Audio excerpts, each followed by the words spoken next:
क्या आपको पता है इंडिया के अंदर अगर लोगों को ऑनलाइन शॉपिंग करना हो या फैशन इंडस्ट्री के अंदर जैसे कि क्लोथ्स या फुटवेयर के लिए तो उनकी पहली पसंद होती है मिंत्रा। कैसे मिंत्रा आज 1 लाख से ज़्यादा ऑर्डर डिलीवर करता है हर रोज़ और कैसे उसने अपने कॉम्पिटिटर्स जैसे कि फ्लिपकार्ट और अमेज़न को हराया। तो जानने के लिए देखते रहिए वीडियो एंड तक। आज मिंत्रा इंडिया की one of the rapidly growing e commerce portal है जिसका फोकस है मेन फैशन और लाइफस्टाइल के ऊपर। लेकिन शुरुआत से चीज़ें सेम नहीं थी। जब 2007 में मिंत्रा की शुरुआत हुई तो वो B2C नहीं बल्कि B2B बिजनेस मॉडल फॉलो करते थे, जिसके अंदर वो पर्सनलाइज गिफ्ट आइटम सेल करते थे on the basis of demand. अब पर्सनलाइज्ड आइटम कैसी, जैसे कि T shirt, mugs, mouse pads, ये सब आइटम्स वो सेल करते थे अपने स्टार्टिंग के टाइम पर। 2007 से लेकर 2010 तक उन्होंने ये अपनी आइटम्स सेल की। अराउंड 2010 मिंत्रा ने अपने बिजनेस मॉडल को चेंज किया। उन्होंने अपने B2B से वो B2C के अंदर आए। लेकिन उन्होंने ऐसा क्यों किया? तो इंडिया के अंदर ऑनलाइन शॉपिंग का ट्रेंड बढ़ते जा रहा था और इस ट्रेंड को वो मिस नहीं करना चाहते थे। तो उन्होंने अपने इस मॉडल को चेंज किया और उन्होंने फोकस किया फैशन और लाइफस्टाइल के ऊपर। जब मिंत्रा ने एज अ B2C अपनी सर्विस प्रोवाइड करना शुरू किया तब इंडियन कस्टमर्स को काफ़ी डाउट्स थे ऑनलाइन शॉपिंग रिलेटेड। पहला डाउट तो ये था कि जो प्रोडक्ट दिख रही है फ़ोटो के अंदर वही सेम प्रोडक्ट होगी या नहीं होगी, जो ब्रांड है जो मेंशन किया गया है वही होगा या नहीं होगा, जो क्वालिटी है प्रोडक्ट की सेम होगी या नहीं होगी। सो ऐसे बहुत सारे डाउट्स हैं इंडियन कस्टमर्स को। लेकिन मिंत्रा ने उन सबको ओवरकम किया। 2012 आते आते मिंत्रा के ऊपर 350 से ज़्यादा इंडियन और इंटरनेशनल ब्रांड्स लिस्टेड थे। और ब्रांड्स वही आते हैं जहाँ पर लोग हो, यानी कस्टमर्स लोग आते हैं। लेकिन मिंत्रा ने ऐसा किया कैसे? तो मिंत्रा ने अपनी एक पॉलिसी लेके आया जिसका नाम था इजी रिटर्न्स। यानी अगर आप मिंत्रा से शॉपिंग करते हैं, आपको अगर वो प्रोडक्ट अच्छा नहीं लगता है तो आप उसे इजीली रिटर्न कर सकते हैं, आपसे कोई सवाल किया नहीं जाएगा। मिंत्रा की इस पॉलिसी ने काफ़ी कस्टमर्स को अट्रैक्ट किया और बहुत सारे कस्टमर्स ने पहली बार ऑनलाइन शॉपिंग की। अब आपने देखा होगा कि मिंत्रा के ऊपर लो क्वालिटी और हाई क्वालिटी क्लोथ्स दोनों मिलते हैं। लेकिन मिंत्रा दोनों क्यों रखता है?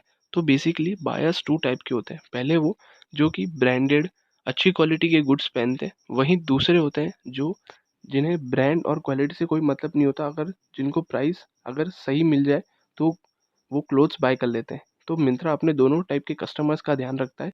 यही कारण है कि मिंत्रा के ऊपर आपको बोथ इंटरनेशनल ब्रांड्स और लोकल इंडियन ब्रांड्स दोनों मिल जाते हैं।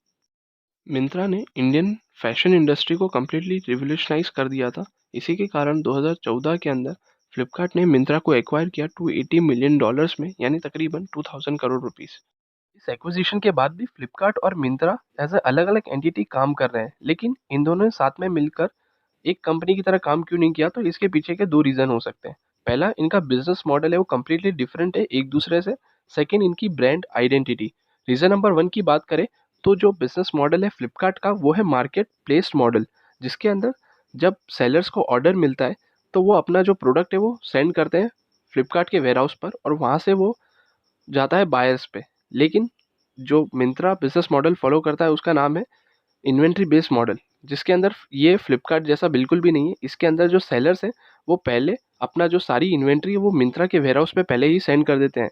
और जब ऑर्डर आता है तो मिंत्रा उन सारी इन्वेंट्री में से जो अच्छे प्रोडक्ट्स होते हैं वही सिर्फ बायर्स को आगे कैरी फॉरवर्ड करते हैं। फ्लिपकार्ट की जो टारगेट ऑडियंस है वो काफ़ी वाइड है एज़ कम्पेयर टू मिंत्रा। और वो बहुत सारे प्रोडक्ट सेल करते हैं अपनी वेबसाइट के ऊपर। लेकिन मिंत्रा के साथ ऐसा नहीं है। मिंत्रा की जो टारगेट ऑडियंस है वो है फैशन रिलेटेड। सो जो इन्वेंट्री बेस्ड मॉडल वो फॉलो करते हैं वो उनके लिए काफ़ी सूटेबल है। और इससे इनको एक बेनिफिट भी मिलता है ये, क्योंकि जो सेलर्स है वो ऑलरेडी अपनी सारी इन्वेंट्री मिंत्रा के पास पहले ही रखवा देते हैं। तो उसके हिसाब से मिंत्रा पहले उस सारी इन्वेंट्री को चेक करता है और जो सही है उसी को वेबसाइट के ऊपर लिस्ट करता है। जब कस्टमर्स ऑर्डर प्लेस करते हैं तो उन्हें एक अच्छी प्रोडक्ट मिल जाती है सही रेट पर।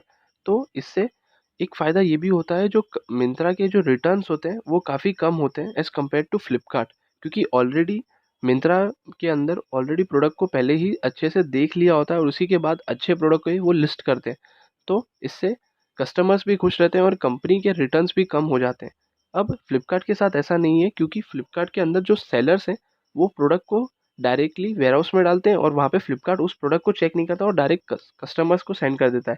तो इसमें रिटर्न्स होते हैं वो काफ़ी ज़्यादा होते हैं और गलतियों का स्कोप ज़्यादा होता है फ्लिपकार्ट के मार्केट प्लेस मॉडल के अंदर। सेकेंड रीज़न है ब्रांड आइडेंटिटी। फ्लिपकार्ट को लोग जानते हैं एज अ बिग मॉल की तरह जिसके अंदर सब कुछ मिलता है, लेकिन मिंत्रा सिर्फ specific related fashion related items ही सेल करता है।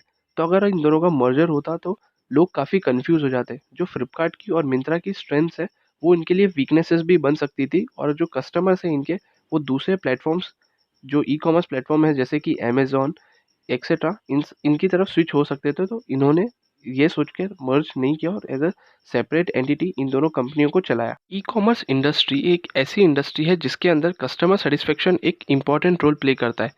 और अगर आपको कस्टमर सेटिस्फेक्शन इंक्रीज करना हो तो आपको लॉजिस्टिक्स को अच्छा रखना पड़ेगा, और वही मिंत्रा ने भी किया। मिंत्रा की जो सक्सेस है उसके पीछे एक उसके हाइब्रिड लॉजिस्टिक्स मॉडल्स का भी हाथ है। जैसे कि जो मिंत्रा का जो लॉजिस्टिक्स मॉडल है उसके अंदर उन्होंने जो पूरे लॉजिस्टिक्स को डिवाइड कर रखा है on the basis of demographic. अब मिंत्रा ऑल ओवर इंडिया में खुद से डिलीवर नहीं करता है प्रोडक्ट, उन्होंने थर्ड पार्टी सर्विसेज यानी जो दूसरी लॉजिस्टिक्स कंपनी है उनके साथ टाइप कर रखा है। अब जैसे मिंत्रा को ऑर्डर आता है तो वो on the basis of demographic या तो वो खुद डिलीवर करते हैं या फिर वो उस थर्ड पार्टी कंपनी को वो प्रोडक्ट सेंड कर देते हैं, और वो कंपनी आगे फॉरवर्ड करती है फाइनल कस्टमर्स को। मिंत्रा ने अब तक तकरीबन $400 मिलियन की फंडिंग रेज की है इन टोटल 13 राउंड्स। अब बात मिंत्रा के फाइनेंशियल्स की कर लेते हैं, तो मिंत्रा का जो रेवेन्यू है वो तकरीबन 45% बढ़ा in financial year 2021 as compared to 2020, और उनके जो लॉसेस थे वो भी कम हुए from 744 crore rupees to 429 crore rupees in financial year 2021। अब जो मिंत्रा के एक्सपेंडिचर हैं वो भी बढ़े हैं फ्रॉम 2020 टू 21 के अंदर, वो बढ़े हैं तकरीबन 17%। आजकल हर कोई स्टार्टअप्स के बारे में बात कर रहा है। तो आप रोज सुनते हैं कि कोई ना कोई स्टार्टअप यूनिकॉर्न लिस्ट में शामिल हो गया है, लेकिन आपको पता है वर्ल्ड के अंदर सबसे यूनिक सबसे वियर्ड स्टार्टअप कौन से हैं?